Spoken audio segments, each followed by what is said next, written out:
The guy comes from a place called Interlaken, New York. He grew up here. He graduated from South Seneca High School. He worked on a farm right here in our hometown, believe it or not. But he wanted to do the same thing that his dad did, his grandpa did, his great-grandpa did. A fourth-generation man who wanted to do something for his country, the country that gave him everything that he wanted. He joined the United States Army Marines. I'm not going to try to steal his thunder, but just as a reminder, a local guy that comes to address us. Corporal Ryan Ross, United States Marine Corps.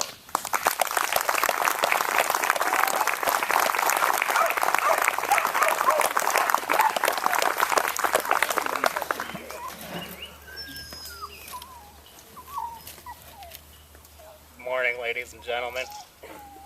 I am humbled and honored to speak for our fallen warriors. Freedom isn't free. It isn't something that the United States of America just has for no reason. Over 1.3 million Americans gave their lives for it, and there are Americans in harm's way right now as I speak. When the wolf growls at our door, we don't run.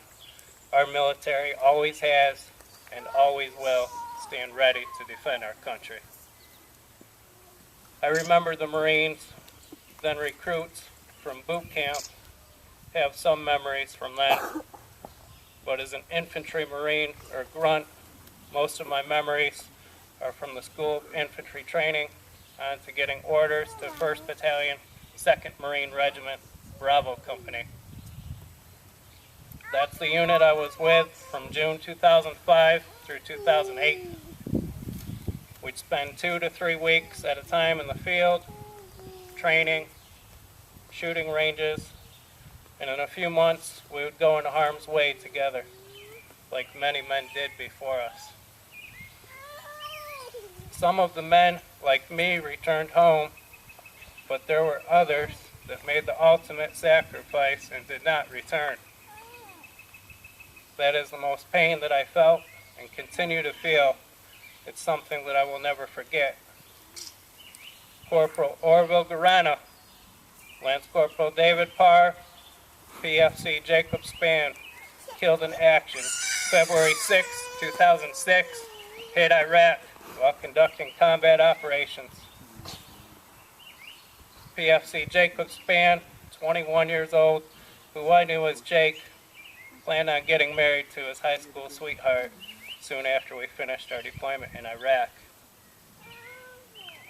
Just to name some of the wars that our servicemen made sacrifices in 80 months of the Revolutionary War, there were 10,623 casualties, with 4,435 deaths, or about 55 Americans dying each month of the war.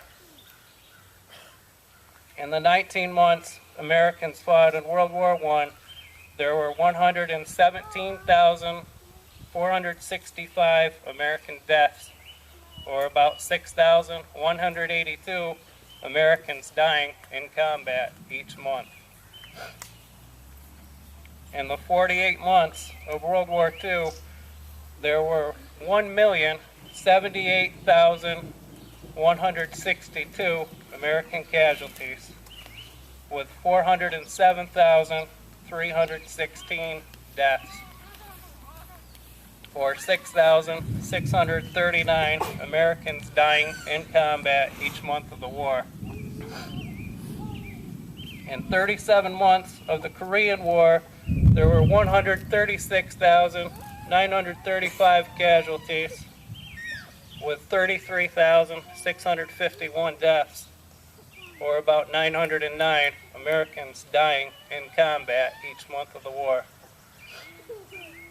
In 90 months of the Vietnam War, there were 303,644 casualties, with 58,272 deaths, or about 647 Americans dying in combat each month of the war. In the Gulf War, there were 760 casualties with 294 deaths. In Operation Iraqi Freedom, there were 4,477 American deaths in combat. And in Operation Enduring Freedom in Afghanistan, there have been approximately 1,800 deaths so far. Like I said, that is some of the wars and some of the American deaths. There was more than that. Also, keep in mind that many of these men and women were only 18 to 21 years old when they died for their country. The American flag can't speak for our fallen, but if it could, I think it would sound something like this. I have and continue to fly in front of homes, schools, businesses, military bases, and posts, government buildings, and the White House lawn. I have been spit on, disrespected, defaced, and walked over. Many have taken me for granted. But you, the fallen American warrior, you carried me through the forests, muddy trenches, across sandy beaches, up hills and mountains. You carried me through jungles and canals. There was gunfire and smoke. But you kept moving forward. Your shoulders had become numb from all the weight you carried, all the pain you felt. Your feet were sore and bleeding. You still stood and carried me. There were times of bitter cold, scorching heat, and times of hunger. You never let me hit the ground. The evil forces had the higher, more favorable position with a lot of good cover. You fought your way up. Through a hail of bullets, you kept moving forward. You raised me at the top of that mountain. You preserved me. Just as you were always there for me, and just as you looked over me, I will always be with you and look over you.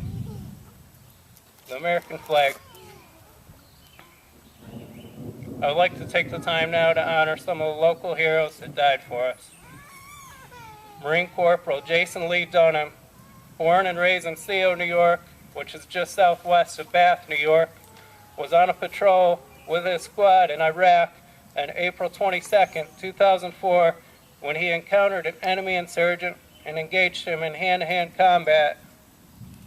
The insurgent managed to drop a hand grenade that rolled on the ground a few feet away.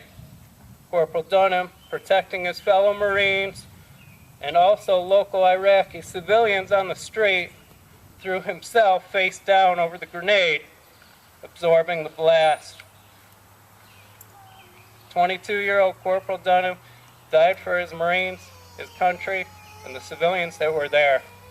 The President of the United States at the time, George W. Bush, presented the Medal of Honor to Corporal Dunham's mother and father. The Medal of Honor is the United States' highest award for valor in combat, and Corporal Dunham was the first service member to be awarded it in the Iraq War. Marine Corporal Christopher Bordoni, 21 years old, from Ithaca, New York, born August 3, 1990, was critically wounded on January 18, 2012, by a suicide bomber in Afghanistan. Corporal Christopher Bordoni passed away from his wounds on April 3rd. He was an infantry Marine rifleman assigned to 1st Battalion, 6th Marine Regiment, Bravo Company, and he did 2 combat tours to Afghanistan. Corporal Christopher Bordoni was married to his wife Jessica for 1 year before he died, protecting the freedom and security of our nation. On June 4th, 2011, Army Specialist Devin Snyder. I have to cut you short. We're going to get rained out.